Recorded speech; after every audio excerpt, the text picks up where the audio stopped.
Immigration, drug cartels, dealing with Cuba, all of that part of the discussion as the Mexican and U.S. presidents met at the White House a short time ago. Across the U.S., demonstrations in at least 14 states against the visit of President Enrique Peña Nieto. CCTV's Jessica Stone is live at the White House. Jessica, why so much anger? Well, Asia, you can see here we're in a winter wonderland at the White House, and a bit of a frosty reception for Peña Nieto as he arrived here at the White House. He had to walk past as many as 100 protesters outside here, and we can show you the video of them. They are here protesting and criticizing the Peña Nieto government's record on human rights, and specifically the kidnapping deaths of those 43 students in Iguala. Suspicion swirling around the investigation into that kidnapping and the deaths of those students has rocked many in Mexico, and the students were protesting policies by the mayor of Iguala when they were captured. The mayor of Iguala and his wife have since been charged in their disappearance.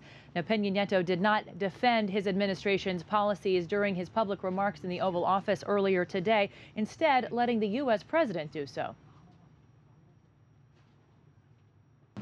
President Peña Nieto was able to describe to me the reform programs that he's initiated around these issues. Our commitment is to be a friend and supporter of Mexico in its efforts to eliminate the scourge of violence and the drug cartels that are responsible for so much tragedy inside of Mexico, and we want to be a good partner in that process.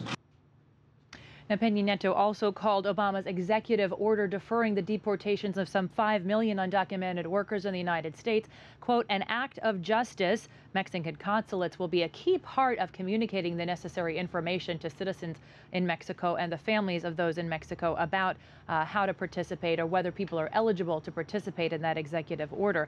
And the White House says it has also secured Mexico's help in making sure that Central American migrants know that they are not eligible for the executive order. Of course, over the summer, we saw tens of thousands of Central American migrants coming across the U.S. border and through the country of Mexico. There's a pledge of cooperation to continue between both of these countries on that issue.